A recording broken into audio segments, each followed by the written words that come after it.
Okie dokie. So, welcome to another episode of Not For Nothing. This is 2 in a row. We're not in Columbus, Ohio anymore. We're in the Dirty D, baby. Dayton, Ohio. I am with my friend Jonathan FUD. Jonathan, why don't you introduce yourself? My name's Jonathan. Everybody calls me FUD. Stands for fucking ugly dude. Super easy to remember. I guarantee you won't forget it, especially after this video. I've been tattooing 23 years, almost 24 years. Yeah. And it's always been in Ohio? Yeah, I've always been in Ohio. I started here. A buddy of mine opened a shop forever ago, and he was like, "Hey, you're an idiot." And I was like, "That's true. You should learn how to pierce." And I was like, "Well, that's true. I should." And so I started out as a piercer for a year or two until I jumped to another shop where I learned how to tattoo from my mentor, which is Dave Kleiber, who I actually burnt. Yeah, I've been working on it. I bought my first shop from him 10 years ago. And that's the Bluebird. Yeah, so that was Bluebird in Middletown. He had 3 locations. That one wasn't doing well, so he was like, "I should sell it to this idiot." Which this knucklehead will buy it. He's like, "Who do I know who's dumb and has a little bit of money?" But luckily, no. Honestly, it was a great opportunity. So I've had that shop for about 10 years, and then I decided to give myself another headache and open this location here, which is in Dayton, which is where I live.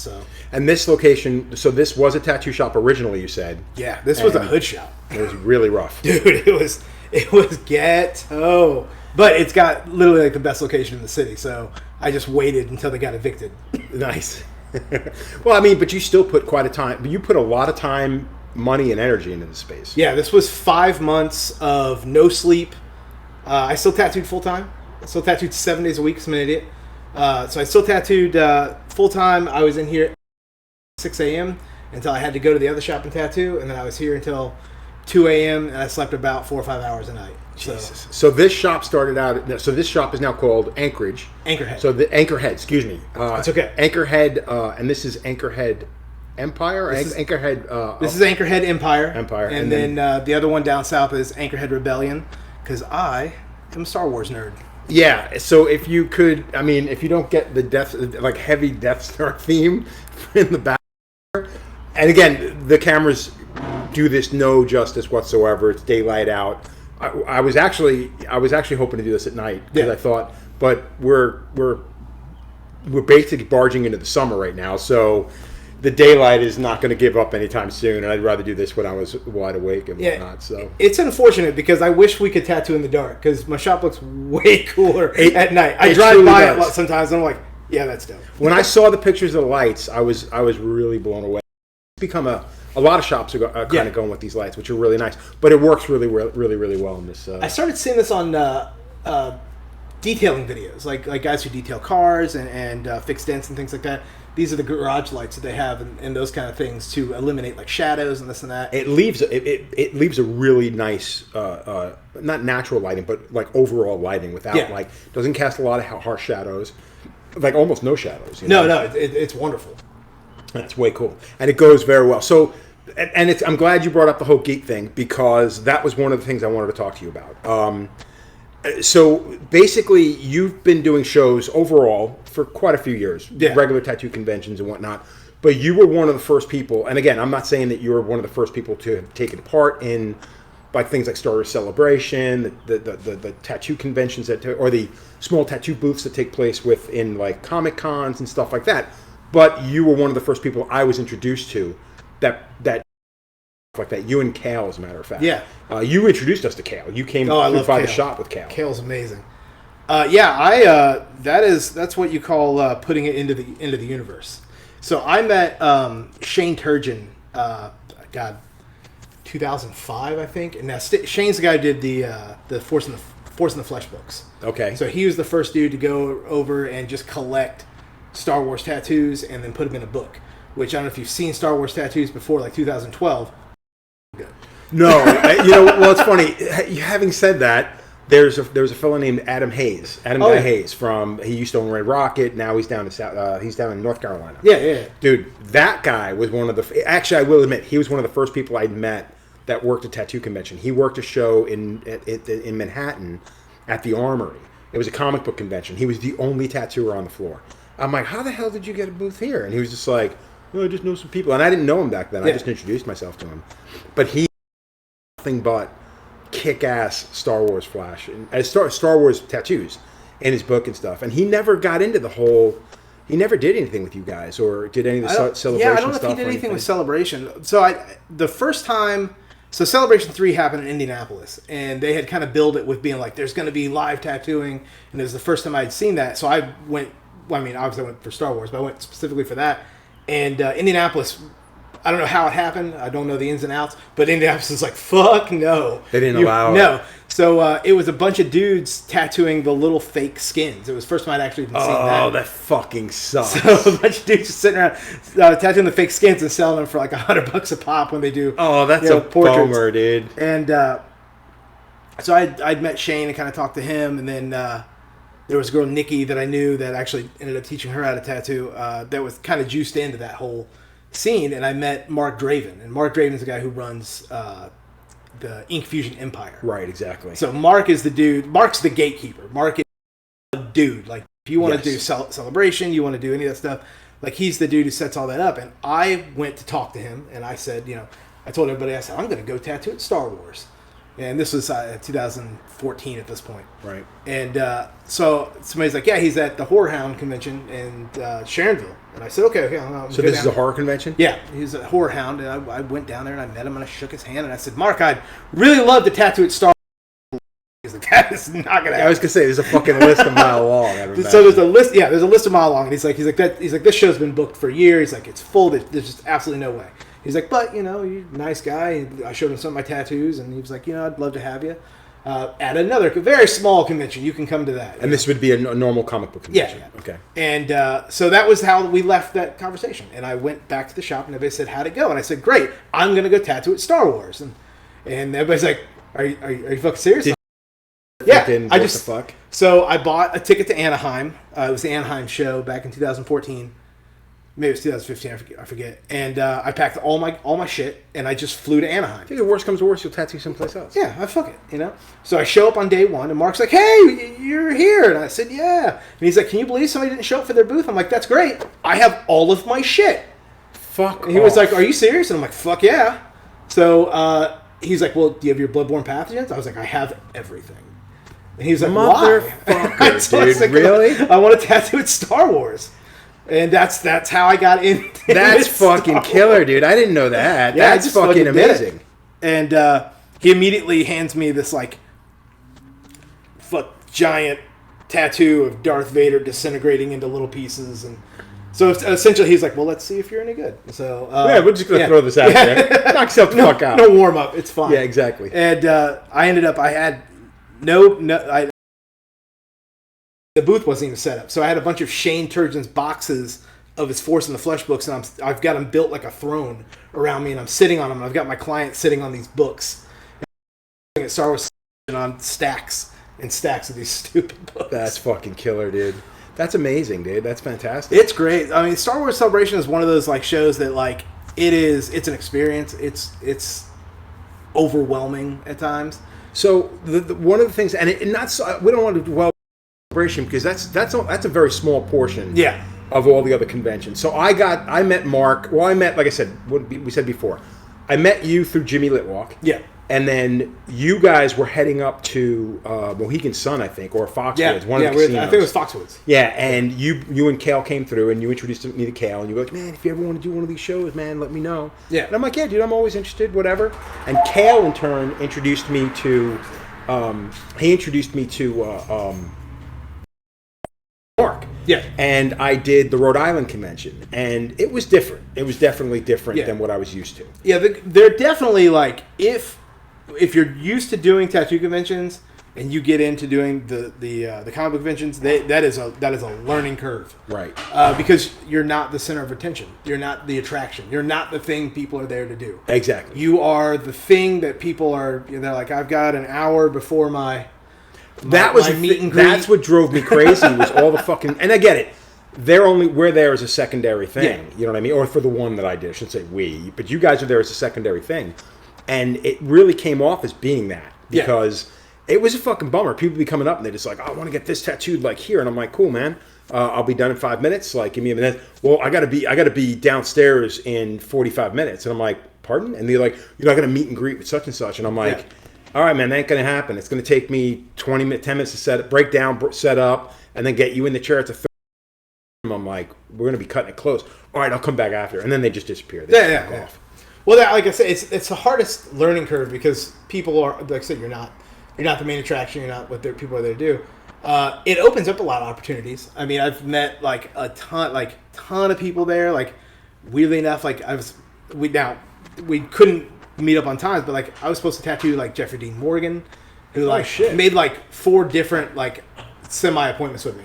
Like I tattooed like the baseball bat Lucille. I did like a little realism tattoo. Oh, that's super fucking cool. And he went and got it signed, and wanted to have me tattoo the signature on it.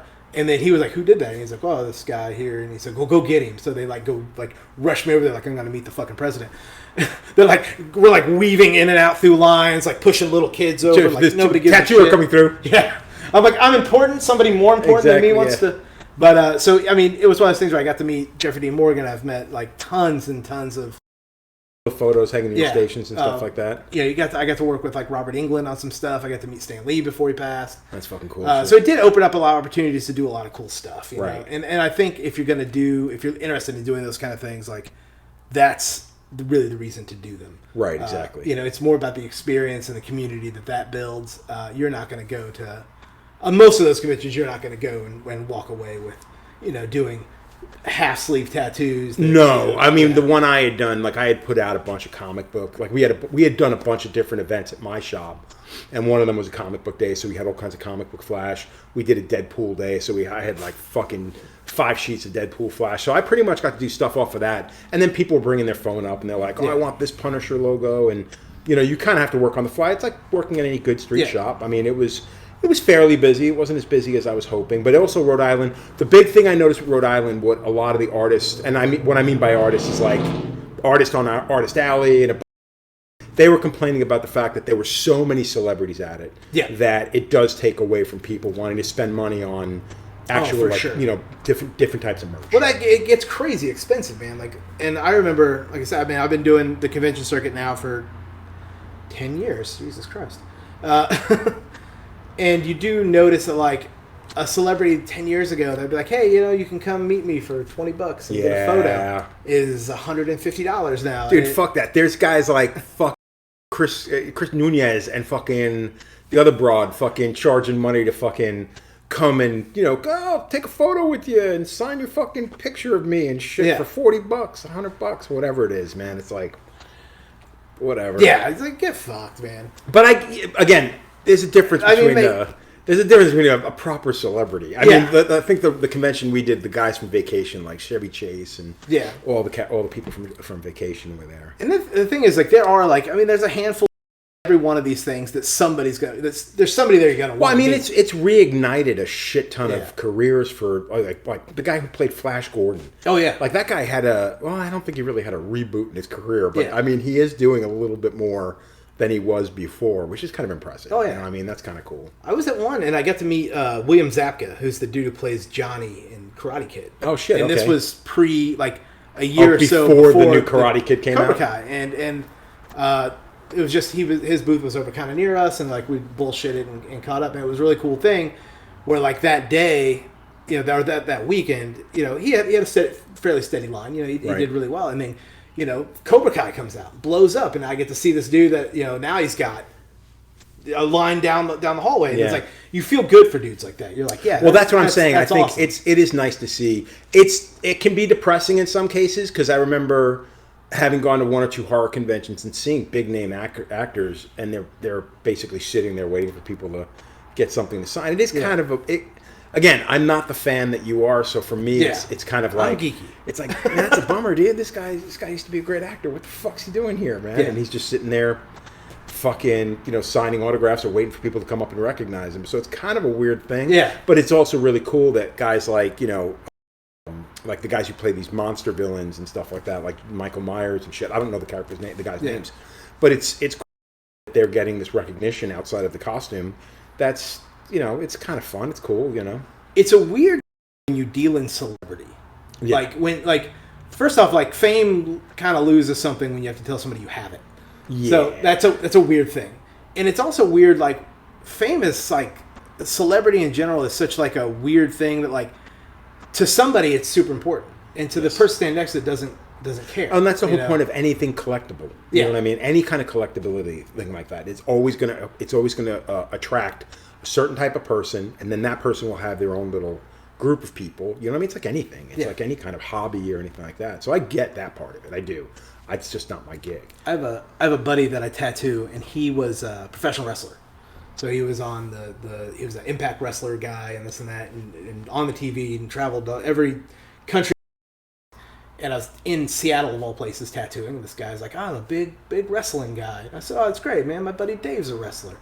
And he said, oh, who's he wrestle for? I said, Impact. And he goes, what's his name? I'm like, Dave Chris. And he's like, that's my favorite wrestler. I said, well, you want to FaceTime with him? And he's like, are you serious? And I'm like, yeah, I'm just going to FaceTime with my buddy. Right. And I FaceTime with him, and his face is grown, starts to cry. Wow. And I'm like, what is this thing that exists that I don't understand? You know, like, I love my friend, but, like, why do you love my friend? Like, it's crazy because I tattooed. So years ago, I met Corey Graves, and he was doing interviews and stuff for the WWE because he had gotten hurt. I guess he had, like, his 7th concussion, and they're like, "Yo, man, like, you can't wrestle no more. Like, it's just not going to happen." So he was a body piercer. He's heavily tattooed, you know. And now I'm trying to think how the hell I met him. He had just moved to Connecticut.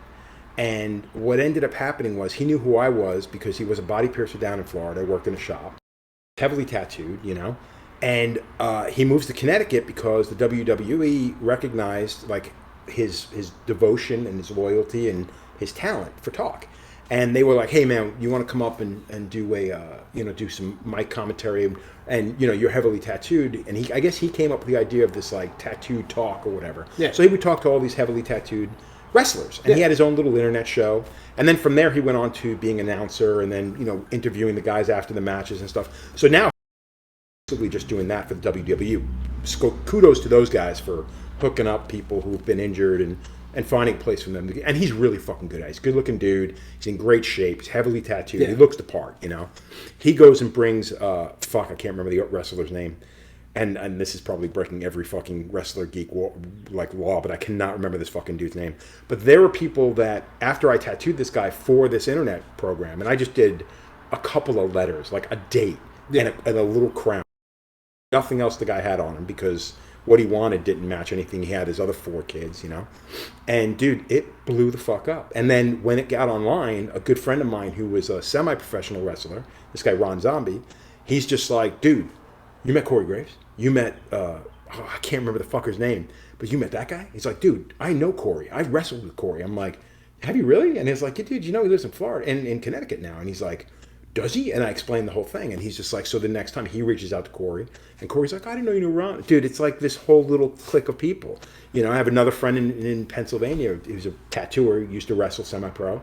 He knew Ron from back in the day. So it's a cliquey, but it's like, it's such a small clique that I can't, it's like us, you know? Yeah. You can't help but know people, even if it's just by reputation. And 9 times out of 10, there's a good chance you met that person. Yeah. I think that's my favorite part about tattooing. I mean, I think the community that it builds is still... Well, that's the thing. So going back to these comic conventions, that is its own little clique, and even that's got some mad politics in it. Oh yeah, because like, you know, like I said, Mark was kind of running shit, and then you have this separate faction that separates and breaks off and tries to create their own little group. But Mark's got the lockdown on Star Wars. Yeah, Mark's got the lockdown on Star Wars and like C2E2, MegaCon, like all the big ones. Like, and you know, it's because Mark's been doing it for forever, and he runs like a super professional. Thing, like it was such a tight ship that even I was like, really, dude? Oh yeah, you know. For sure. But again, to his credit, it's better to go out there shining than have these people regret having done something so off the cuff. Yeah. And so I give him a lot of credit for that. Yeah, like he really does toe the line. Like I give Mark all the credit in the world because it is because of him that these other dudes are gonna get in. You know what I'm saying? Like there's too many conventions. Oh, you can't possibly do them all, and to put your thumb on that and hope to be able to control it you just lose your fucking hair over. But I give Mark all the credit because he's going to be the reason that these other factions do get are able to get in. Yeah, because he does run like a really tight ship, Right. But but if it wasn't for that, if it was just a bunch of yahoos like showing up and you don't know what you're gonna end up with. Because the tattoo community runs the gambit. Like, yes, you might get a Mark who's like not gonna let you say curse words, but you also might get like some coked out fucking biker. Well, it's funny. So after doing Rhode Island, COVID happens, the shit hits the fan. Yeah. And Mark reaches out to me when things start to open up. He said, "Hey, do you want to do Star Wars Celebration this year?" And at that point, I was so down on conventions, and I was like, you know what, man? As much as I want to, I was like, there are other people that you're surrounded by that I'm sure will appreciate it more than I will. Yeah. So please, give my seat to somebody else. It's not fair. Like, I haven't been in this long enough. I'm sure other people were waiting longer. Give it to me. And I can't see taking somebody else's seat. It's not fair. Yeah. So I'm kind of glad I did. Again, in the back of my mind, I wish I had done it. But there's a lot of things I wish I've had done. And, I mean, there'll be more celebrations. Yeah, exactly. And next celebration is in Japan, and I'm pretty sure none of us will be tattooing at that. Oh God, Japan! Well, Japan's having another convention this upcoming year. I think there's a convention happening in I think it's in Tokyo. But yeah, a bunch of people were telling me they want to get to it, and I'm like, I don't know anything about it. I have no idea. That's a whole nother. Yeah. Well, so getting back into the politics of things, is working at one of those events in comparison to like conventions of today. Like those shows are even bigger than the tattoo conventions. It's crazy because like you said, they're bigger. I mean, it's nothing. Some of these conventions you have 200,000 people through the weekend. Right. I mean, it's an insane amount of people to see. The politics are much different because you have there's lots of children. Yeah, that's got to be a kind of a weird thing. Lots of families and this and that, and we're like at a tattoo convention. If I want to blare some death metal or some you can pretty much do anything depending on the promoter. 9 times out of 10 you'll get away with it. Yeah, I get away with just about anything. And somebody like Mark's going to come and tell you like, hey man, you can't play that. But he's only telling you that because there's some high up, there's some fucking stick in his ass who's telling him like, yo, I'll kick all of you guys out of here. You'll never do this again. Yeah, it's one of those things as the tattoo promoter for that event. You really don't have a leg to stand on when it comes to telling people the way it should be. It's like, we normally, I don't give a fuck what you normally do. This is how you're going to do it here. Yeah, no, for sure. But like I said, it's different. The politics are way different as far as like how you can behave and how it's very like, I mean, you got to be on your best behavior. Yeah, most certainly. Which, tattooers, and you got to be a lot more understanding. A lot of these people are getting tattoos who aren't going to tattoo shops. They're not getting like I've done so many first tattoos at those. Right. Where people were never going to go into a tattoo shop. They were never going to go to a convention, but it's here. Right. And they're like, "Oh, that's cool. That doesn't look so bad." So it's funny. Have you been to any of the tattoo conventions run by tattooers, like the Anime Inc. They also did the video game one. I did I don't remember if it was the first or second Literary Inc. in Chattanooga, Tennessee. And again, I really wanted to dig on that, and I think my problem was embrace it as much. Like I read the Harry Potter books. My wife was into them first. Yeah. And I read the first book after she had read it, and she raved about it. She was on the second book, and I'm like, well, I'm never keeping up because she was already finishing the second book. So I bought the books on tape. So we would listen to the books on tape. So I'm a fan of Rowling. I'm a fan of the Potter books and stuff. So when the Literary Ink thing came down, and it was the whole Harry Potter thing, I'm like, man, I want to do this. This will be fun. My wife came with me and stuff. We had an issue with the health department.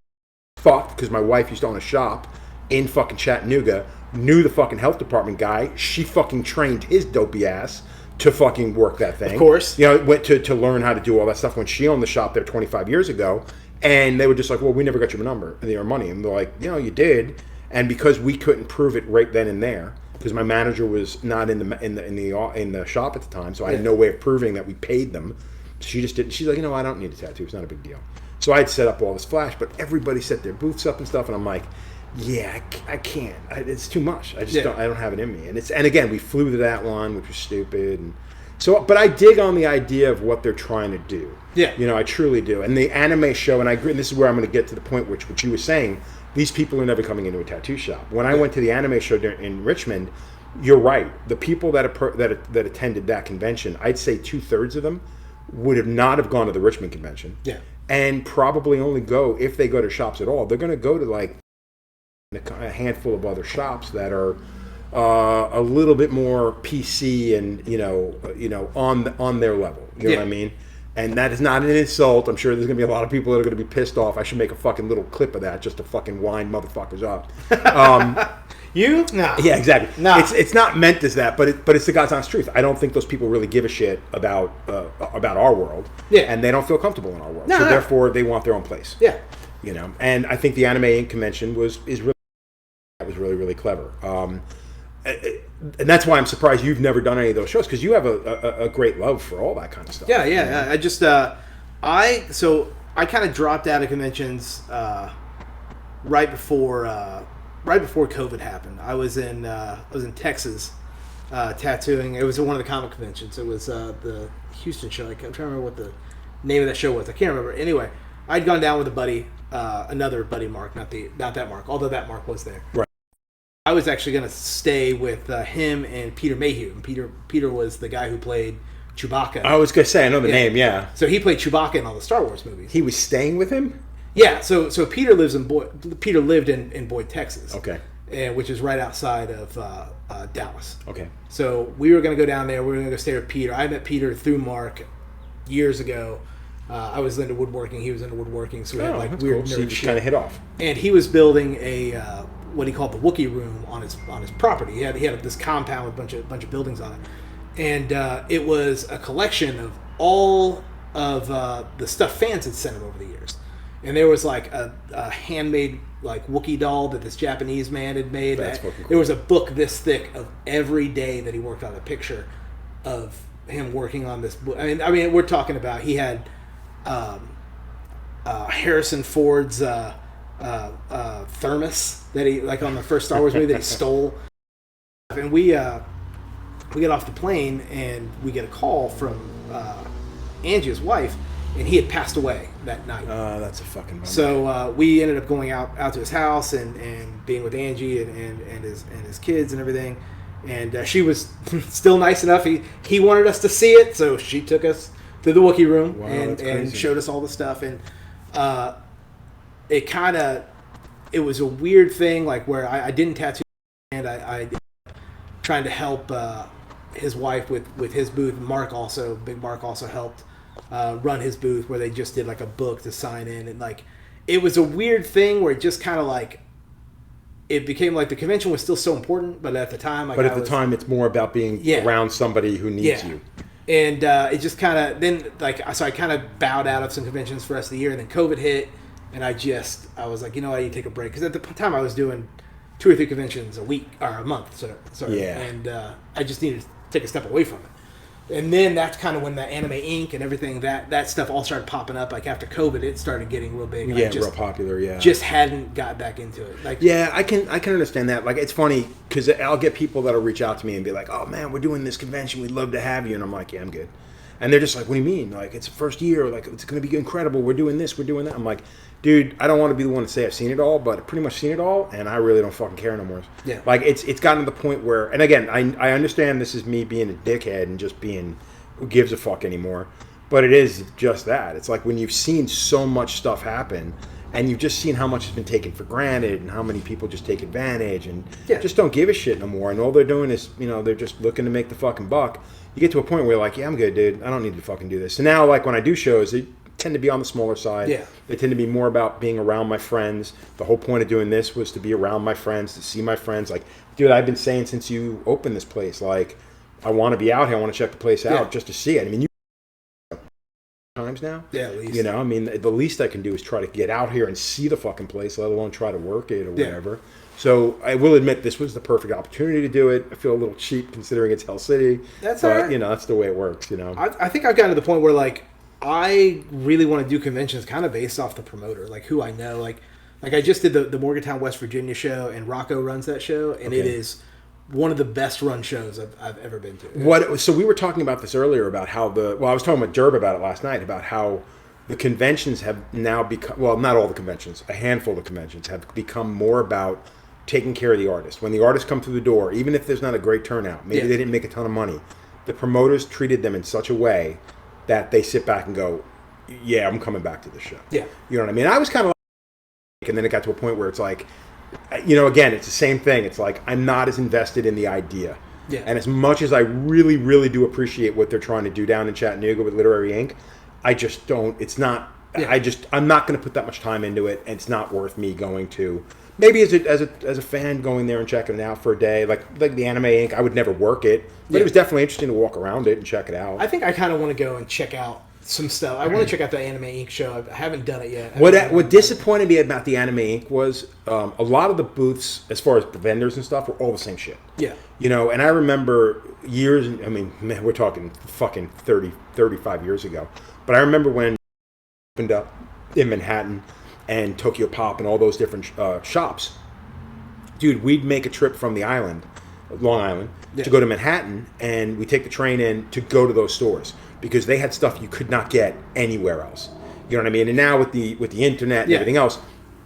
So the only thing that bummed me out about that show was there were no no art book sellers. There were no art sellers. There was nobody selling cells. I mean, I'm sure there may have been one or two, but it was like, you know, all the stuff like One Piece and all the stuff that's hot right now. Yeah. Like, I want to go find old cells of, like, you know, Akira or like old books and Fist you know, of the North Star.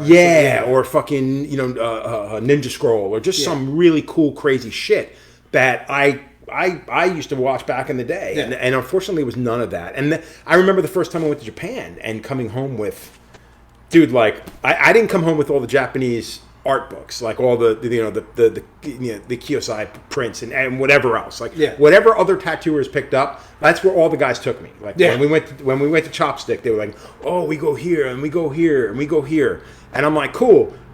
Where's the anime shops? Like, where can I find like cool fucking artwork? Where can I find, you know, stuff on Hajime Sorayama? Where can I find stuff on Terada? Like, I want to find that kind of stuff. And they were like, oh, so they're taking me to the comic book shops and all the art shops, and I was like, dude, like, I picked up like some manga books that were just fucking stupid.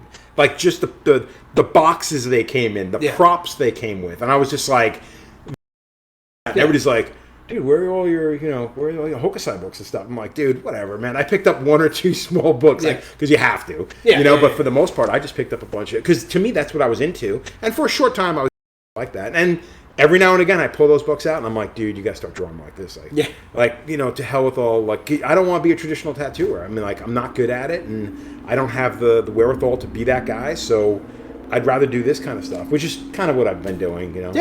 No, for sure.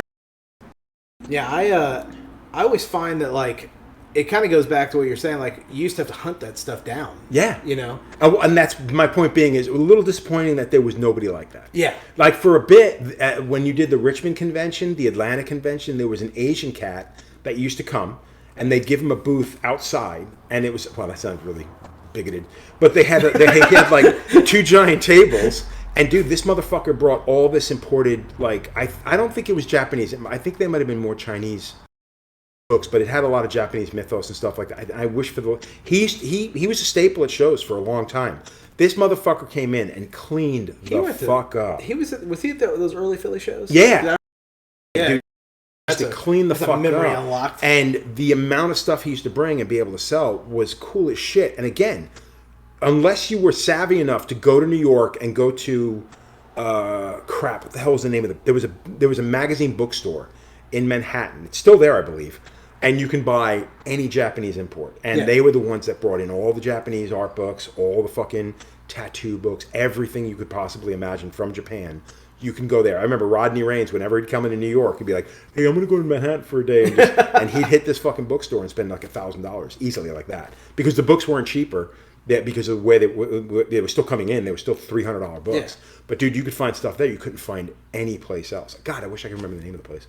But that was one of those few places. This guy brought it to the convention. He brought off like a couple of knockoffs of these books, so they were like, I don't know if he was printing them or if somebody else was printing them, but they were all solid fucking, you know, reference materials for back in the day. Now you just go on your computer. Yeah. But it was cool to see that kind of stuff. And that's something. I mean, you have like Belzell Books now is doing stuff similar to it, and you have a couple other books. Yeah, they had they actually have a dude who travels around with a bunch of their books. Yeah, and just hits up. Man, he hit up our shop, the Middletown shop, and man, we were trying to wipe him out. Like, I was getting into the register trying to get some extra money out. We bought so many books. Yeah. Have you, so do you think that? I mean, you don't see them as much anymore as well, you know. But I think what they're now specializing in is like taking tattoo artists, and just doing collectives of all their stuff, which is great because I mean, it's not only great reference, but it's also a keepsake for a time in the trade. Yeah. That's going to get lost. I mean, you're not going to really keep it from the standpoint of like, you know, computer files and shit like that. Well, I think. Like, I mean, going back to conventions, like, my biggest problem is, like, I learned the most when I was hunting them. When I was trying to, just like you hunting down the books, hunting down the art that you were looking for. Like, I always learned, like, in tattooing, I always learned the best when I was hunting down stuff. And I did conventions because maybe I saw a tattoo in a magazine. There used to be these things called magazines. They were great. Yeah, you guys are missing out. But I would see, and I would be like, oh, that's this guy. And he would be in Pittsburgh. Right. So I would go to Pittsburgh, hoping he was going to be at that convention, stand next to him and watch him tattoo. Yeah, and for knowledge because I had so much energy pushed in just to get there and see it. That was the thing. That's how you met people. That's how, because you wanted to go. If somebody had a trick, they had that one special thing. You're not going to see it. You're not going to see it. You had to go, but now you get online, you see the trick. Oh fuck! This shit, the motherfucker's got a YouTube channel. And he's fucking telling you how to do it for free. Or you gotta fucking sign up for some bullshit. Yeah. Well, you download it, you examine it, you steal it, and you never give credit. You never learn where it comes from. Yeah, dude, somebody just sent me in a feed today. It's a micro tattoo how-to that I'm assuming is a downloadable fucking dumb shit. You got to pay some cocksucker for, and he'll send you the fucking file. And it's being handled by like I think Inked Magazine might have been the one that it was on their website. Oh shit. And it's basically this, like, and they make a point saying, professionals, beginner tattooers. Get the fuck out of here! Swear to God, dude. And it's one of these things you sit there and it's like, it is just whoring out. It's just whoring out something. Yeah. Now, granted, the same thing could be said about us from back in the day. Like I did DVDs, and it's funny. The one DVD that I did that was an interview for Tattoo Now. So there was a company called Tattoo Now. It was a community, a tattoo community online, and they did websites and shit. Hey, want to do an interview with you? And I'm like, cool. Why don't you just do it while I'm tattooing? It'll be more interesting, whatever. Not thinking that because at that point, I didn't really think this way. But I was literally sitting. Somebody's asking me questions, and it's one of those things like you basically, oh, so this is blah blah blah blah blah, and you tell the question, you ask the question as you're answering it, you know. Yeah. So they're doing this while I'm tattooing. They have a camera like right on me tattooing, and then they have one of me doing the tattoo, and then there's one on my face and whatever. And so they're doing this whole thing, and it's like it was me doing a hand tattoo. Yeah. And at the time, I mean, I think it took me like under 2 hours to do a hand tattoo. I did this like woman's face, typical of what I was doing. Yeah, woman's face on a hand. Nah, not Joe. Whole career. And it might even have been a Bride of Frankenstein for all I know. For fuck's sake. I mean, I did a million of those on hands. But I'm doing this tattoo, and it was a free giveaway because it was on like it was on a weird disc. It wasn't a full size disc. It was one of those mini discs. Yeah. It was like a weird shape and stuff, but in your disc player on your computer and stuff. So I used to bring them to shows as business cards. Dude, that motherfucker showed up online, like on YouTube. Somebody downloaded, put it up on YouTube. I cannot tell you how many people are like, dude, I got that video of you teaching teaching how to tattoo on the. I'm like, motherfucker, that wasn't a video to teach. That was an interview. It just happened to be an in-depth interview to the point where you got to see every little fucking thing. I mean, literally, it's like on me while I'm tattooing. And it was not meant to be that way. Yeah. And it was one of those things, I'm not going to say it was one of the first, like, DVD-style fucking video things, but it was definitely fucking up there. Oh, yeah. And it was not meant to be that way. I mean, like, shit, I used to bring it to conventions, leave them on my table. And people would pick it up and take it away with them. And it had like this intro of me walking into the shop with this a friend of mine's band playing, and then like I'm walking in and fucking doing this like double thing. It was the fucking corniest shit in the world. But it was the tattooing, and this fucking thing right on me, and they're asking personal questions, and then they're asking. Then I'm not actually talking about. I don't think I'm talking about the needle setups that I'm using, but I'm talking about what I normally use. I'm talking about the pigments that I use and all this crazy shit. And I'm like, I cannot be. If you go online, you could probably still find it somewhere, you know. But yeah, it kind of freaked me the fuck out Yeah. that it was one of the first things that were out there and it became the norm. So me bitching and complaining about what's happening nowadays, I think it's pretty hypocritical. But if you know who I am, then you know I tend to be very hypocritical and I contradict myself endlessly. Don't fucking care, go fuck yourself. But it does bum me out because of the way it's been hoarded out to today. And you didn't get paid for it. So. Oh, that's a big fucking thing. Oh, that's a big fucking thing. Yeah, I'll be honest, I think that's part of it because when you look at some of the things that are happening now, and I'm not going to mention names, but the fact that they've managed to turn it into such an and I mean just from the standpoint of like downloadable shit. Yeah. It's crazy how much money's to be made on that. Mm-hmm. But the fact of the matter is everything's at people's fingertips, you know? So part of me gets it, but the other part of me looks at it as how it's cheapened the trade so much. It's weird to see the evolution of it because I do remember seeing. I think I've actually seen that video. That's what's going. I got a shit-eating grin because I'm pretty sure somebody brought it over to me one day. But then I remember like the Tattoo DVD, right, and the Nico DVD, and like they were getting paid. You did have to take your money and pay for this thing. And now you have all these guys on YouTube just doing it for likes. That's what drives me out of my fucking mind. I think that's what kills me with Instagram. Like, they're trying so hard to create a buzz. And again, maybe they figured out a way that they can monetize that, and that's where they're getting their compensation. But it always crazy. It's like, motherfucker, you literally spent half a day filming yourself doing and saying something for fucking likes. Yeah. Like, that is fucking insane to me. Now, again, if you've managed to figure out a way to make likes into money and dollars and cents, I get it.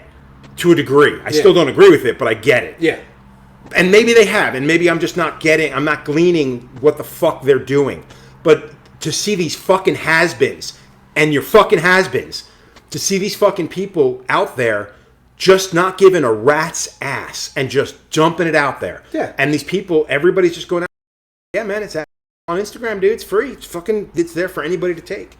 That drives me out of my fucking head. Well, yeah. I mean, it's all for likes. Nobody wants to be called the bad word, the gatekeeper. Nobody wants to be called that. You know what? Fuck that word. Fuck that word. Anybody who's using that fucking word has had a parent that never said fucking no. That's the God's honest fucking truth. Take the car, run it up a tree. Who gives a shit? Knock stuff the fuck out. Bullshit. That's not how it should be. There should be there should be rails. That's all I gotta say. Yeah. There should be fucking rails. No, I totally agree. And that's the biggest problem is like nobody wants to be the bad guy. Nobody wants to be the gatekeeper. Everyone wants just to be like, hey, look, this is how I do it. Somebody like me. Please like me. Yeah. This is how I do it. And it's like, dude, get the fuck over yourself. Well, like, and it kills me. And the worst part is it gets to a point where it's like, in order to get to that next level, he's doing it, so that guy's got to do it. This guy's doing it, so this guy's got to do it. Then this guy, he's doing it, then I got to do it. It's the same thing with like these filtered fucking photographs and these fucking, everything's got a fucking, some kind of diffuser and some kind of, and it literally turns into the thing. It's like, well, if your tattoo doesn't look like this, are you any good? Yeah. I'm like, motherfucker, that tattoo doesn't look like that. Yeah. Like think about the words that are coming out of your fucking head right now. When was the last time you saw anything other than a black t-shirt that was as dark as that? Yeah. That was as black and white as that? What makes you think that motherfucker is walking around with this fucking walking around the street? Unless there's a light show following this cocksucker and you're wearing fucking glasses, you ain't going to see it that way. Yeah. Nobody is. And there's a very good chance that if it's that filtered online, that shit looks like dog shit in person. Yeah. You know what I mean? Especially when you come down to subtlety and stuff like that. Well, we just took a fucking turn. Holy shit. We just went into uncharted, it's fully charted waters, but it was waters that I was trying to avoid. But yeah, it's one of those things where the internet has pretty much decided what we need to do. Yeah. And I think that's really fucked up. To the point where even certain magazines, like Tony Romo still runs Tattoo Society magazine. And when you look at that magazine, because I still get it every now and again, it literally looks kind of like a paper version of fucking Instagram. Yeah. Because a lot of the photos in there are still, it's all edited submitted. now. Yeah. It's all edited and like I love that Tattooed Truth Fairy. That comes up almost every single time I do a show, one of these episodes. But somebody was on, I don't know if it was on there or it was on their own page, where they were showing like how like this video filter works, where they're like, this is what the tattoo normally looks like. This is my AI bullshit. Yeah, and, I would. So I can't remember who. It was. Whoever it was. It might have been a European dude. I think it was. I think it was that German cat that has done a bunch of really funny, meme like fucking like reels. You know what I mean? Yeah. And again, I think it's really clever. I think that it's fucked up that our secondary job has to be comedian and fucking entertainer. Yeah. But the fact is, there are a lot of really talented people in this business that are good at that. Yeah. You know what I mean? I wish I were better at it. You know what I mean? I mean, this is what I got. I got anger. And I'm good at using it. But yeah, I think that's that kind of stuff is really clever. I would just love to see something. Show me the picture unfiltered. Just show it to me what it looks like. I get you want the portfolio piece. That's killer. But you're tricking people in your chair, and I think it's fucked. Yeah. Well, it just gives people an unrealistic idea of like what they're going to walk out with. Yeah, I often wonder what people think, especially when they're artists that we know are dog shit. That we know what their work looks like healed up, because we've seen it. Oh, yeah. You know what I mean? We've seen a lot of it. Yeah. And you sit there and I'm like, okay, they're still doing it. It still looks like dog shit. How does the person who just paid a god awful amount of money for a tattoo that doesn't look anything like it does on their skin compared to their phone? What's going through their fucking head? Because do they honestly think it's like, what I've often said is it's just them thinking like, oh, this is the way it is. Well, here's the thing: is people are showing the artist is editing the photo, they post it, look how beautiful it is. They'll have the tattoo on their leg and then show somebody the photo. That's what's fucked up. When people are just like, oh, you've been tattooed by that person? Oh yeah, cool. Let me check. Let me show you. Yeah, it's like, dude, pull your unless you're wearing the girly pants that you can't fucking pull over your fucking ankle. Like, let me see it. I know you're wearing fucking. I got ninja pants on, all right? Don't worry about my ninja pants. But that's the thing, tattoo. Unless there's a reason why you can't drop trowel, like just show me the tattoo. Yeah, I had somebody show me a tattoo they got on their forearm instead of showing me their forearm, and they weren't wearing it. There wasn't a long sleeve. It's like, dude, the tattoo it was right like there. I think it was here or something, and I was like, oh man, what'd you get? And they're like, oh, check it out. And I'm like, yeah. They're like, oh, it's a little scabby. I get it. It was. Yeah. But I'm looking at the tattoo and I'm like, bitch, that ain't what you got. I don't want to be the one to say this, but that scabby, that's not going to go away. Yeah. That's like the hep. Yeah. You're fucked. But that's the thing is like, they're satisfied with seeing what their artist posted instead of what their artist tattooed. But I think that's the thing that kills me. And again, the outrageous pricing that certain people are doing. And I'm not going to say that people aren't worth that, because I mean, there are people some really unique stuff and some really groundbreaking shit, and that's cool. And again, you get what you can get. But I think one of the things we talked about earlier was the norm, like what's becoming the norm. Yeah. So when somebody tells you this is now the norm, go fuck yourself. Yeah. It's not. It shouldn't be across the board. You know what I mean? And that was one of the things I think that drove me crazy with somebody who should not be named. But when he was basically telling everybody, oh, this is what everybody should be charging. Yeah. And I'm like, no. Like, dude, don't try to normalize it, man. Well, the problem is when you we're really getting the whole place now. Yeah. When you teach a system, let's just say. That's a good point. When you teach a system that works for the best guys in the world, the guys at the top echelon, the guys who are really producing beautiful, new, groundbreaking tattoos, when you teach how they price to some fucking moron who tattoos at some fucking street shop has been 3 years and can't tattoo the way of a paper bag, and tell that person, no, you're worth $1,000 a day. You're worth $2,000 a day. You know why? Because you can tattoo. You can tattoo well. You can just tattoo. You know what I always love too? It's like your prices haven't gone up in X amount of time. Do you know what the cost of living is now? Has anybody ever said to that person, it's like, yeah, you're right. You know who else's cost of living has gone up? The poor fuck who's about to sit in my fucking chair. He's a mechanic. Yeah. Well, that's he's a barista. This is my thing. I'm a tattoo artist, okay? And people are going to be pissed off about this. I'm working class. This is a working class job. I'm not meant to drive a fucking Mercedes. I'm not meant to fucking have a goddamn jet. I'm not meant to fucking have... If I should have went to college and became a fucking investment banker, and then I can be a rich asshole. Right. I'm working class. I work on working class. I think my biggest issue with that is the fucking dudes who have to make of social media. I realize that. But the dudes who have to go out there and show off the fancy. Oh, I'm here in Miami this month, and I've rented this wonderful villa, and we rented Ferraris, and we're doing this, and they create these crazy lifestyles that everybody looks at and goes. They don't look at it and be like, "You're a fucking joke." Yeah. Like, you're a decent tattooer. I know that for a fact. I know you. I've seen your work. You're a fucking clown right now. Yeah. Like, you are literally showing off the amount of money that you're making for what? Yeah. Like, what are you getting at? You're married. You've got children. Who gives a fuck? Yeah. Like, if you're going out there trying to get laid and you're just showing off how much fucking money you're getting, I get it. You're the club guy. You're the dude who rolls up with the fucking, the rented car who wants to show off that he's at the club. He's got the people around him. He's got the private table, the bottle service, whatever. That's fucking great. What are you doing? Yeah. Like, for what? You know what I mean? Like, fucking stop. All they've done is literally put a magnifying glass or a spotlight on our industry and basically been like, dude, you want it? Bring it. Yeah. Now, the thing that most people don't get is all these motherfuckers that become influencers, they can't tell you. They can tell you what got them to where they are. Yeah. But that doesn't exist anymore. That's already gone. Yeah. That entire business model is over. Yeah.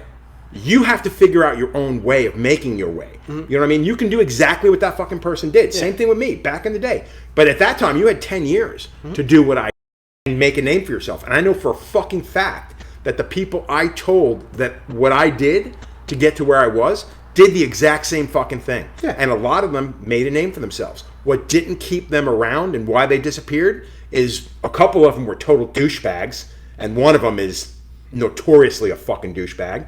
Okay? He's still out there. He's still fucking basically scamming people. He's still hustling. You know what I mean? But he's still a piece of shit. Yeah. He still brings nothing to the fucking table except for a reputation he built years ago. Okay? That's not real. You know what I mean? But there was a lot of people that did make a name for themselves, and they're still out there. They're still creating. They're still being incredible artists and influencers. I hate influencers, but they're being a great influence on individuals. Yeah. You know what I mean? And it's gotten, and it like I said, they took a little bit of advice from me and they ran with it. I can't give that same advice today. It doesn't exist. No, it stopped existing 15 fucking years ago. Well, the thing is that everything moves even faster now. If you fuck yeah! You just take think about how much money just musicians used to make that don't make that now. You think influencers are going to be a thing? Thank you. You think that's a 15-year career? Getting on fucking Instagram and being a fucking idiot? Like, that's... Well, so therein lies the problem. I think it now comes down to the fact that it's the dream. It's the dream of kids. It's the dream of somebody who doesn't really want to fucking work. And don't get me wrong. As an adult, as a 55-year-old man, staring down the barrel of fucking retirement, you know what I mean? Or being retired, I should say. You know what I mean? Because the fact of the matter is, this is a skill that requires, fucking patience, nerves, competence. You have patience. No, that's my fucking point. That's my fucking point. And it gets harder every year, man. It doesn't get easier. I mean, dude, I've been fucking burning the candle of patience at both fucking ends, and I got a blowtorch in the middle. You know what I mean? It's been man, fuck yeah! Like it's amazing. It's still there. Like it just looks like a figment of imagination when it comes to a candle. But the point being is, I don't even remember where I was going with this. But the fact is, it's like I hope to be able to stay in it. I want to stay. I hate to use the word relevant because it sounds desperate. Like relevance sounds desperate, and that's not what I'm looking for. I'm not looking to influence people. I'm not looking to be important. I mean, I can go to any convention. Somebody will recognize me. There will be some young tattooer, old tattooer, whatever, that's going to tell me how much I meant to them back in their day or whatever. That's killer. It's not just that. It's also me wanting to learn new tricks. It's me. There's a reason why I picked up the iPad. There's a reason why I'm doing this. There's a reason why we're talking. I talk with all these other people. Yeah. I get to meet young tattooers. Because I do want to glean a little bit from them. Because the fact of the matter is the things I know are 30 years old. And while things don't change dramatically in this business, because you know as well as I do, so there's only so many ways to drag a fucking line. And a lot of those are the right fucking way. A lot of what we see online is the fucking wrong way. Sorry to tell you that, but you'll figure it out in 5 fucking years when that poor bastard comes back with a fucking blowout. But the fact is, it's like you do want to see what else is happening. And again, I will admit, being on YouTube, doing all this stuff, it is to try to glean a little bit of something other than what I can bring to skin, what I can bring to paper. But again, I don't want that to be the end all. I don't want that to be I don't want to be considered an influencer. I've had people be like, "Oh, you've got 80,000 followers." I'm like, dude, that doesn't mean a goddamn thing. No. Especially when it comes to personal business. Like, I mean, shit, I got blown off today, couldn't fill it. Yeah. That's 88,000 followers. What does it matter? You know what I mean? So it is one of those situations where a lot of it is just blind fucking luck, being in the right place at the right fucking time. You know what I mean? Yeah. And being an old fat dude, it's not trendy. What? It's not? No, not even a little bit. No, you got that to look forward to. We'll keep going the way you're going. I'm getting there. I mean, I get the idea of like not wanting to say like you want to be relevant, but I do understand like, I'm 23, 24 years in, you're 30 years in. You do see at some point you feel at the head of the pack. And that whole feeling, and that I fight with it all the time with my tattooing. And I've been doing it for so long that I still get imposter syndrome. I still feel like I'm fading behind. I'm slipping. I can't be at the edge of the pack, and I don't influence shit. Ain't nobody know who the fuck I am. But I always want to be at the top of my game. I want to be the sharpest sword. Well, nobody ever wants to be the fucking the hang around or the fucking. Well, that's not true. There's a lot of people make careers on being that's maybe they don't know that the hang around. That's an incorrect way of putting it. No, I think it's funny. Like when I made a name for myself, I wasn't trying. Like and this is the one bad thing about that time and that day and age was I had my head down at every convention I went to, and it wasn't because I was shut in or whatever. Like it was literally, I was so trying to tune into my client and so trying to just do a good tattoo. Wasn't trying to be a breakthrough tattoo. Wasn't trying to be some groundbreaking, amazing tattoo. Wasn't trying to win best of day. It was literally just wanting to do a good tattoo for my client. And I kept my head down. And back in the day when I would do 2 tattoos a day, every single day. Yeah. You know what I mean? So you got there on Friday, you started tattooing at noon, you didn't stop. And sometimes you brought the tattoos and you did a 3rd tattoo in your room. Yep. You know what I mean? So I didn't hang out. I didn't drink back then. Like, I wasn't entertaining. I wasn't trying to meet people. I was just like so set on these people want to get tattooed. I got to take care of them. Yeah. Like, I just want to take care of my clients. These people came here to get tattooed by me. I want to take care of them. Yeah. And you get so caught up in that you forget that there's so much more out there. The problem being is now I'm out there and I just want to enjoy the fuck out of it.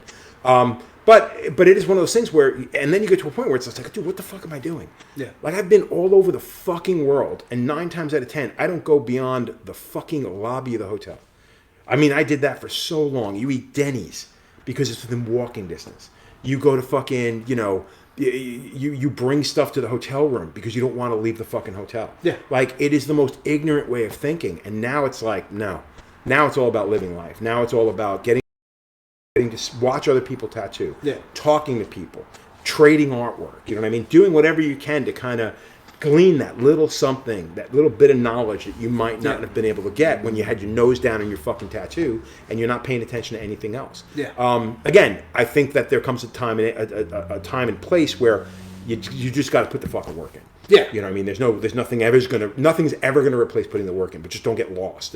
Which I did. I think I did that for the first 10 years of my career. Just wasn't thinking about anything else, but just doing another tattoo, doing another tattoo. Next tattoo. Yeah. Yeah, I'm super guilty of that. And my biggest thing is like going back to like chasing knowledge. Like, even after that, 20 plus years in, like I've got to do extra now to get just it's like a new tattooer comes out. There's so much information out there. There's so much they can get right off the bat. And it's like, oh, it's incredible. Yeah. I mean, shit, you don't even have to have YouTube. Just go on Instagram and glean a ton of shit. Yeah. I mean, just even the tattooers I have working for me, they're young kids, and they're miles ahead of me where I went at that stage of my career. Yeah, I mean, look how many people come out of the gate 6 months. They're crushing it. Yeah, just absolutely killing it. And granted, hopefully one day I'll be the worst tattooer in my own shop, and let's hope that happens one day. Yeah, the worst is when you see it happen. But trust me. But I'm gonna fight it tooth and nail, man. Like, I'm not. No. Again, like, what you were at my shop recently, I put in 2 more stations in my room. Yeah. Or I moved my room to a bigger room so I can bring in more people. Yeah. Because the fact is, every time there was a guest artist in, first of all, I hate when you put a guest artist in another room. And again, I'm hoping I'm not shitting on anybody I've ever guested with. But it is one of those things where you feel like, I want to be part of the crowd. Yeah. I want to be in with everybody. You know what I mean? It's like if you go to a convention and they put you in the fucking way back, or God forbid I get stuck in the fucking balcony at Hell City this. I know you're not going to see this right away, Derb, but fuck, I better not be in the fucking balcony. That's all I got to say. But I don't want to be there, man. And it's not a matter of wanting to be seen. You just want to be part of the crowd. Yeah. It's not a matter of like, I need a corner booth. And for many, many years, I always had a corner booth, especially at Hell City. Yeah. And I got to a thing where at Hell City, especially, whenever I had a corner booth, I would pull the fucking the barrier down between booths. Yeah. And Jimmy used to give me mad shit. He's like, "What the fuck is wrong with you, dude? Why you gotta be show off?" And I'm like, "Dude, I watched Philip Blue do this the first time I ever seen it. Yeah. We were at the Lausanne convention in 1997, I think it was, and it's the first time I'd ever been to Europe. Met my not soon to be wife, but my girlfriend, and it was my first trip to Europe, and we were in Lausanne, Switzerland. We did the convention, and I remember going, and they gave Philip this corner. And he had a big chair there, and dude, he had the tables on either. So it was like this V. It was like this funnel going into him, and dude, he just allowed people to walk right into the fucking booth and walk all around him, and just fucking stare. Yeah. And I was like, that's amazing. And ever since that, and I started doing more shows, I would always take the barrier down, and I'd have people standing right over me. Yeah. And just being like standing right over your shoulder. And they're like, "You're okay with this?" And I'm like, "I'm the one that took the barrier down." Yeah. And there's nothing better than having to be.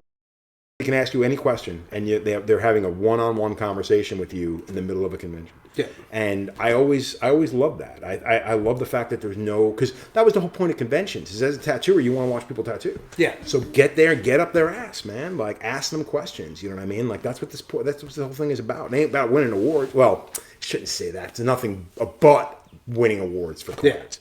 For certain people. They come to shows, they're going to book one poor bastard for 3 fucking days and try to win best of day. Yeah. You know what I mean? And I look at that and I'm like, yeah, whatever, dude. Like, show me that tattoo in a month. Yeah. And then I'll give you the award if it deserves it. Yeah.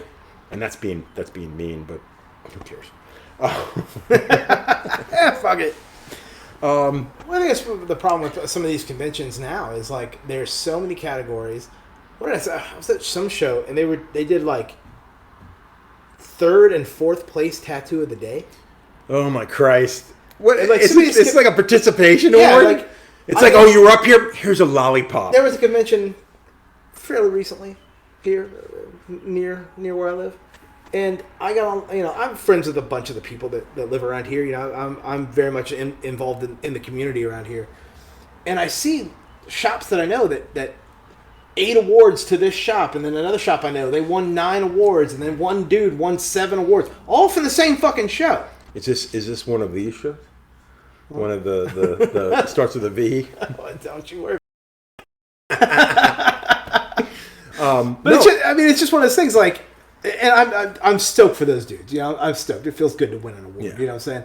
And it's not to take away from anybody, but it's like if there's so many awards out there, there's so many categories to enter, and there's so many. 7th place, best small traditional behind a calf on a dude over 6'3". Like, yeah. Like what are we doing? Well, that's a thing, and I've said this before. Having gone to a few shows and having to judge, not because I want to, but because I've agreed to because of certain obligations.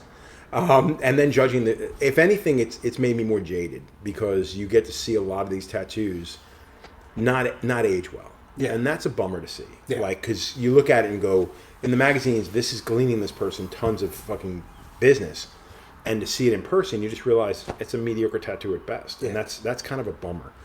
So if anything, it's maybe more when it comes to the things that are going on in the trade. But the fact of the matter is, it doesn't fucking matter what I think anymore. No. I think it's well beyond me, well beyond you. It's well beyond most of us, So we're just trying to... I think the whole point is I'm just trying to swim in foreign waters. I'm trying not to be eaten by sharks. and I'm literally just trying not to fucking drown. You know what I mean? So, well, the goalpost got moved on us at some point, and I don't know if it was the same for you as it was for me, but like the moment you became a great tattooer is when the longevity of your tattoo was. Oh yeah, that was the thing. Like I remember seeing stuff that Grime had done. That was 7-8 years old. Yeah, and perfect. Yeah. And that was the thing. Grime's a huge influence on me. I love his tattoos. Love everything he does. But it was the idea that everybody would say like his stuff heals perfect. Right. And nobody ever comments on whose stuff heals perfect. No. And that's the thing. It's like, I've brought this up a couple of times, but I was on another podcast and I brought up one of the guys got tattooed by me like 9 or 12 years. I don't remember how long ago it was. And it was quite a few years old. It's on my Instagram. And I took photos of it, and then I found the photos when it was first done. And dude, so many people were ripping into it. It's like, oh, this fucking tattoo is horrible. You obviously don't know how to line. You don't know how to do this. You don't know how to do that. I'm like, okay, douchebag. I posted it up there. I wanted you to see what I have seen of my own work. Yeah. I know not to do this, this, this, and this. And I didn't just discover this. I found that out years before because I keep an eye on the things that I can keep an eye on. So when I can see an old tattoo, I'm willing to post it because everybody should see that old tattoo. Yeah. Everybody should know what happens to old tattoos. And to me, it's a learning experience, and it should be a learning experience to other people to know, like, oh, that makes sense why my tattoo looks like dog shit. You know what I mean? It wasn't meant to glean fucking likes. It was meant to educate people and throw my fucking ass on the chopping block. For as much shit as I talk, I am fucking far from perfect. Oh, yeah. You know what I mean? And that's the thing. I think keeping things on a level playing field and keeping things on like in front of everybody and saying, yeah, dude, this is what happened. How many people are willing to do that? And that's the thing, is a lot of people made huge names for themselves on work that we all know is dog shit. Like, I mean, it's been times where I've talked to Tom and I said something about somebody's work and they're just like, yeah.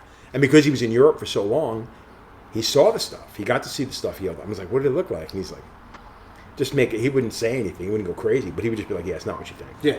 And to me, that's a bummer, dude, because I mean, these people have made huge names for themselves based off of bullshit and whatnot. And it's just kind of like, we all know better because you see it online or you see it and you go, yeah, whatever, dude. Well, it's been a thing for me now that I've opened up this shop, and this shop's in Dayton, which is where I tattooed for the first like 13 years before I moved out to Middletown. And granted, it's a 30-minute drive, but Ohio people don't drive. Shocking! You live in the middle of fucking nowhere. Yeah. So you would have thought I moved to Europe because there are people that I have not seen in 10 years, and I've come back and I'm tattooing here, and they just show up and they're like, "Hey, man, remember when you did this 15 years ago?" And it's one of those things where like the artwork is definitely not nearly up to par. But the bones of the tattoo, Everything is there, and that made me feel good. I was like, "Oh, cool," ballsy enough to like walk it around to my whole shop and be like, "Hey, look at this thing I did 15 years ago." But dude, there's no better way to explain to people why you do things now differently, or why they should stop doing the way. I mean, I was just talking to you earlier, and we were talking about like using Type 3. So should I not use Type 3? I'm like, not in that area. Like there are better things that you can use and create less trauma and less work than a Type 3 on the kneecap. You know what I mean? Like, so do this instead of that, and and use this to color as opposed to that to color. Just simple things that. Those are things that you're going to find out on your own regardless. But if you're in a shop full of people, and that's the whole point of working amongst a shop full of people, is everybody gets to pool their information. Yeah. I mean, iron sharpens iron. Yeah, exactly. That's a really good way to put it. And that's the thing. Even in my shop, like, I mean, I go into everybody's room and I look at what they're doing, and it's not because I'm trying to keep an eye on what they're doing. I mean, that's in the back of my mind always. Yeah. But I also want to see what they're up to. You know what I mean? That's why I go to other shops and you see what other people are doing. That's the biggest reason why you can always learn a little something. You know what I mean? Yeah. And you can always know what not to ever do. You know? So those are things that I think are really important, and I think people should keep an open mind. And having said that, I'm not saying that people aren't doing that. I think there are some people that aren't, But again, don't ever think that, you're beyond ever learning, because that's not the case. Really not the case. Well, I think you run into the fact that, like, you get so many of these like dudes who get just good enough, and then they jump in like a little private studio. That's a fucking thing, especially when these cocksuckers have been tattooing for like a fucking year and a half. Yeah. Yeah, I just couldn't handle working in a shop, so I'm gonna go to a private studio. I'm like, cool, have a good time rotting there. And then they never get any. They just stifle themselves to death. Yeah. They never get any better, and they're stressed out all the time, and everything is bullshit. Or they just have the investment that other people have in the business, and they look at it from the standpoint of like, no, this is good. I'm good where I'm at. Yeah. But it's one of those things, and that's great. Again, if that's what you want to do, fucking whatever. Yeah. But I think it's really especially when you've been doing it for such a short period of time. I think that's something we learned in COVID. When so many people had started tattooing before COVID. And then COVID happens, and they go, well, what? I'm just going to open my own private studio. And I'm like, knock yourself the fuck out, dickhead. Yeah, have fun. Because, where is that going to end up? And again, that's not going to say that's for everybody. Yeah. Maybe they'll eventually go on and open their own shop, like proper shop. But I think that cutting yourself off from everybody, I don't think it's smart. I think I could never work by myself. Me and my wife talked a long time ago. Before we, I think it was like 5 or 6 years into Lotus, and I made, into Hope, and I made a comment about maybe opening up a private studio. And she looked at me, she goes, "You'll lose your fucking mind." Yeah. She's like, "You like being around people. You want to see what other people are doing. Why would you try to go someplace else?" Yeah. And she was right. I have nothing. I have hard times with certain guys I work with. Yeah. I haven't fired anybody. I haven't. It's just the way it is. It's just people. And it's artists. Artists are the fucking worst. We're fucking weirdos. Yeah.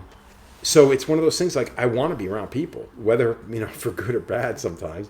But yeah, it's an important part of being an artist, an important part of being a human being, I think. Yeah. No, I could never do a private studio. I'm goofy. I'm fucking weird and I'm goofy.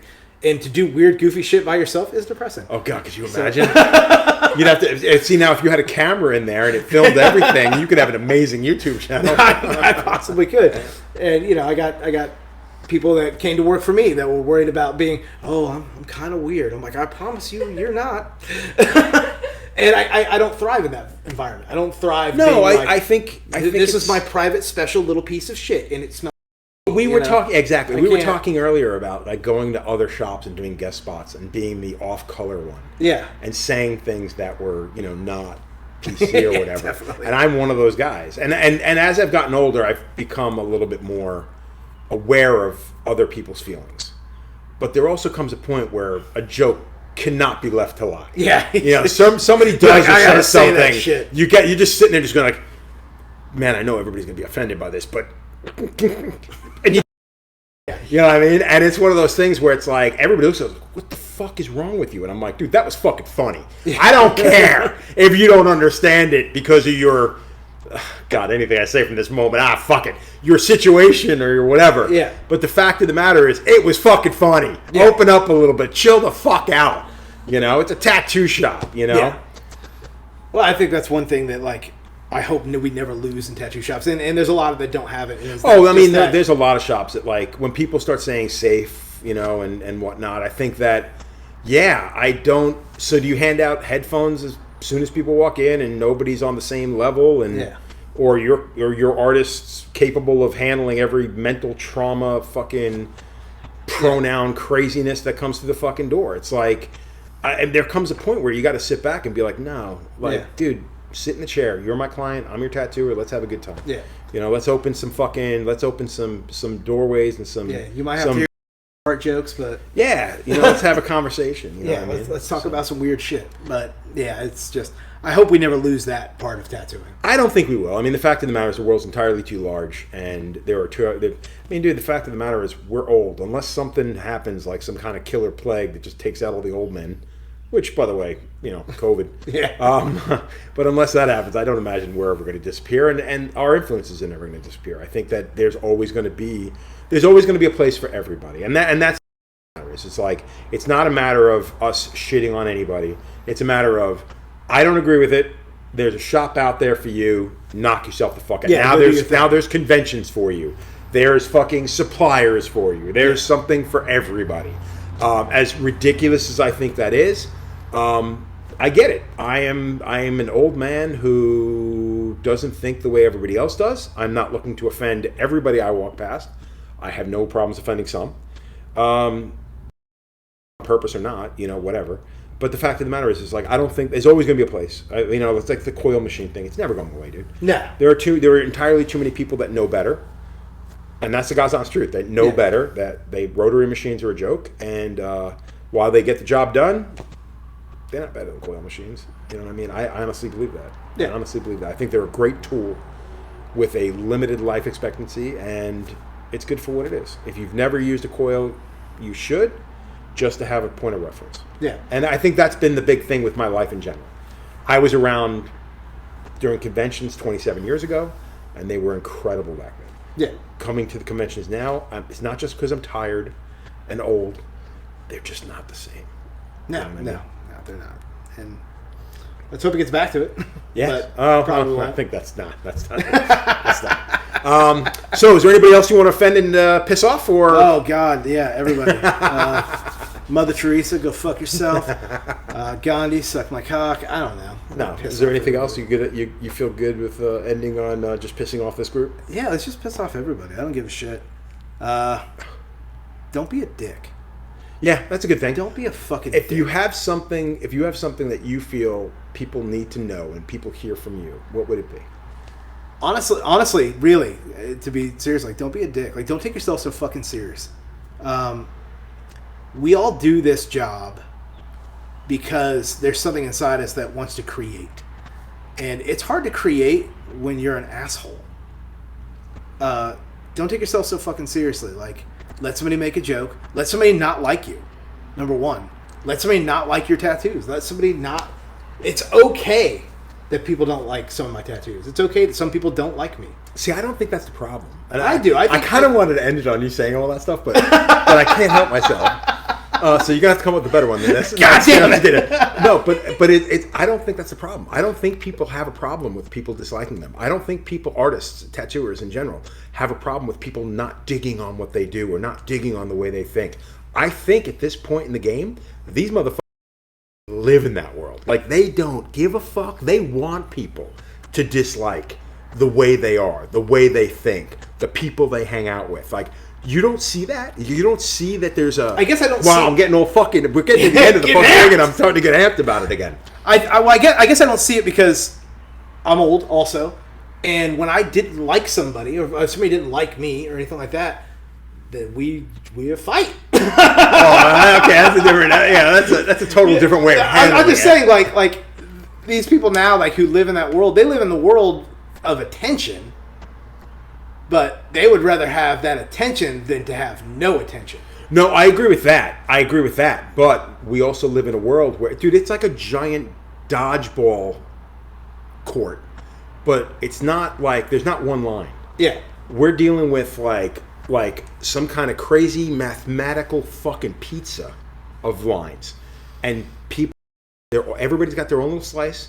And there's little groups of everybody. Yeah. And they don't give a fuck about most of that pizza because they know they have their slice and they have their group, and you could hate them and they'll dig on that. They're fine with that. Oh, well, fuck it.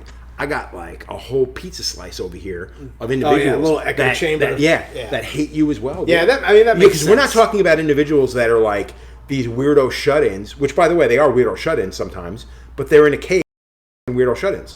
You know what I mean? They're a bunch of weirdo shut-ins on that pizza slice. So realistically, while they have their own little thing and they know people hate them, they also have the backup of, dude, it don't matter, dude, because there's just as many crazy motherfuckers behind me as there are behind you. So I don't think that's ever going to be an issue, dude. I think being an asshole, some people wear that as a badge and they're cool with it.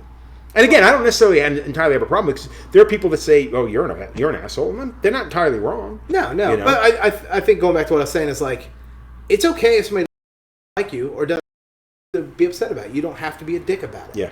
Like, it is okay. Just relax, calm down. Like, it's okay if somebody doesn't like you. You don't have to be mad about it. You don't have to live in exactly what you're talking about, living in that, like, era of your pizza slice where everyone's an echo chamber and mad at the same person. And right. Fuck all them. Like, it's okay. Just get along, man. Don't be a dick. Like, well, I think that's been the biggest thing. It's like, and this is conversations I've had with, like, the clicking and breaking and I've been very fortunate that I've been part, and not even part, I think I just leapfrog from different cliques. Like, because I look at it from the standpoint, I don't really belong to any one clique. You know what I mean? Like, I like a lot of different people. No, you're involved in all kinds of shit. I can't keep up with you. I mean, because to me, it's more about the amount of people that I shouldn't say the amount because that sounds like it's a competition. But I mean, dude, I like a lot of people for different reasons, man. And it's like, I mean, I've got friends that people are just like, what the fuck is up with that? You spent the weekend where? And I'm like, dude, whatever. Like, it's a good conversation. It means a lot. You know what I mean? Like, I feel you, dude. Yeah. And I just went to Kansas City to learn how to make ramen. All right. Weird shit. That's incredible. That's a story. Now let me ask you a question. If you went to the kitchen right now, could you make a bowl of ramen? If you give me a $250,000 kitchen, yeah, fuck, I'll get you hooked up. Like at my house with none of the ingredients, fuck no. Money well spent. I gotta read the book. I gotta have Master Ken yelling at me. Oh, see, that's the thing. You gotta get him on YouTube. You gotta get him on Skype. Hell no, man. That dude's got the fucking.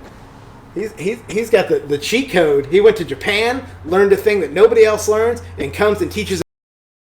That's the way. No online, no nothing. That's the way. Well, I mean, you need someone yelling at you on the phone. Maybe you put them on voice. You put them on speakerphone. I tell you what, if you're gonna learn, like, what are we been talking, like 3 fucking hours? Jesus Christ! Yeah. But like going back to, like, honestly, the ramen thing, and I know it's a funny thing that I did. Like I said, you give me a $250,000 kitchen, yeah, I'll make you some fucking ramen. It'll be great, you'll love it. But I really because I went there and I learned from somebody directly. I didn't watch it on YouTube. Exactly, that's a big deal. One of the best things I've ever done for my career, honestly, is I went down and I took a seminar from Yogi. Oh, okay. I went and I listened to him. I spent an exorbitant amount of money and listened to this man talk about tattooing. Oh, he didn't even actually do anything. Didn't even tattoo. He had a slideshow. You talk about. He went through and he only took like 12 of us, so it wasn't that many. He looked at like my whole online portfolio and had a dissertation of everything he saw that I could improve and how to improve. Okay. He had a book this thick of like all the things that, like, how he does this and this and this. And listening to him talk for 9 hours about tattooing improved my tattooing more than anything I had done in 10 years. Oh, for real? Good for you. That's good. Because I went and I learned from a dude who did the thing, and it's like, you're not gonna get that on YouTube. You're not gonna get that on. Well, how do you feel about? Oh God, we're going right back anyway. How do you feel about like things like the Explorer or like the World Tattoo Conference or like all these big giant? Let's fill a fucking not that stadium, but like a large room up with 120 artists. I don't like it. I think, like I said, doing the thing with Yogi. There's 12 of us. It's much more personal. He could have put 100 people in that. And it wasn't cheap. I promise you that. I'm not gonna say how much it was. Oh, you were at that. I remember when that shit was going down. I remember when that worth every penny. Don't get me wrong. Worth every fucking penny. He with 100 people.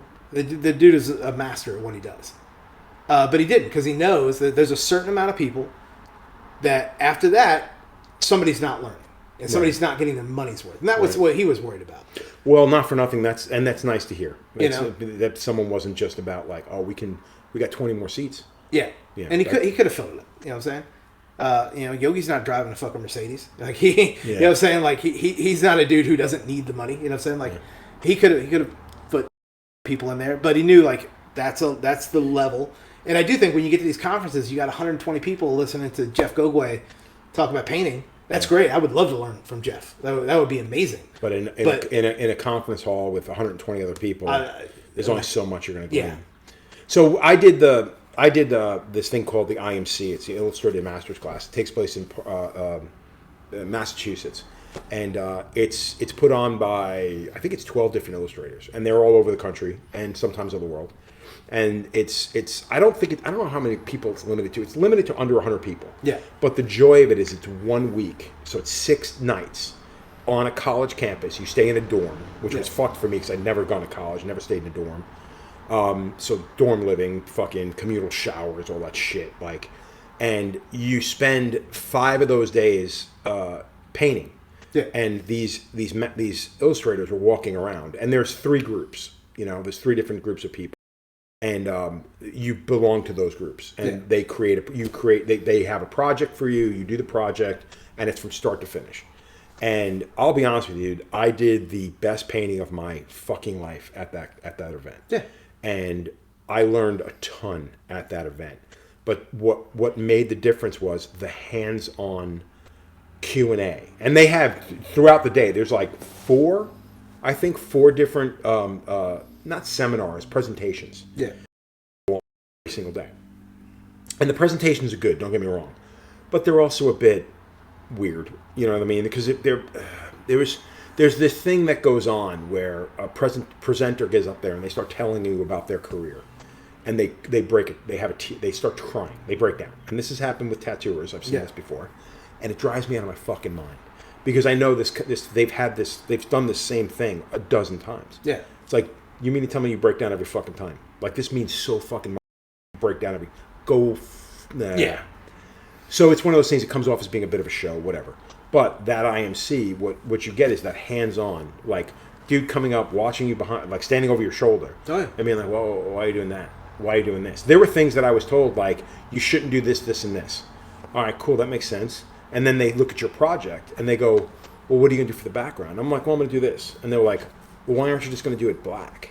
And I'm like, you just fucking said 15 fucking minutes ago to 4 other fucking students not to do a fucking black background. Well, but on this, it would work really well because of this, this, and this. And I'm like, so if I wasn't here right fucking now, I wouldn't even fucking know that fucking bit of advice. Listen. But therein lies the joy of fucking having the project done right in front of this fucking person. And they go, yeah, do it this way. And not for nothing, I would have never done it that way. I would have never put a black fucking background behind something because my entire fucking artistic career, I'm like, don't ever put a black background. Yeah, don't ever put a black background behind anything. Yeah. Do something else. And dude, I did this fucking black background, and it was fucking tremendous. I love the painting. I sold it for way too little money, but it was one of those things. It was the hands-on training, and again, like you said, 12 people. Granted, this is 100 and something people, but it's also 12 different fucking illustrators that are walking around taking part. So when you really break it down, what are you talking about? You're talking about less than 8 people per exactly. Less than 10 people and dude, the fact that you get private time with everyone over the course of the week. So it was one of the best things. So if anybody wants to know, it's the IMC, it's the Illustrated Masters class. If you look it up, I believe they still do it. They also do a thing called Smart School. There's an artist named Daniel Dos Santos. I could put all this in the below this. But if you're interested in painting, if you're interested in illustrating, if you're interested in becoming a better artist, a handful of tattooers have taken part in it. Some amazing tattooers that took part in it. It is entirely worth it, and it's not as expensive. A lot of these tattoo seminars are charging to just hear somebody speak with a fucking slideshow. Yeah. That might be a good way to end it. Let's end it there. Might be a good way to end it. Yeah. Chase knowledge. That's a good... Chase knowledge. Chase knowledge. All right, everybody. Thank you so much for tuning in for another episode. Thank you, Jonathan. This was thank you, brother. Fucking killer, dude. Like and subscribe. See you when I see you. Click that notification bell.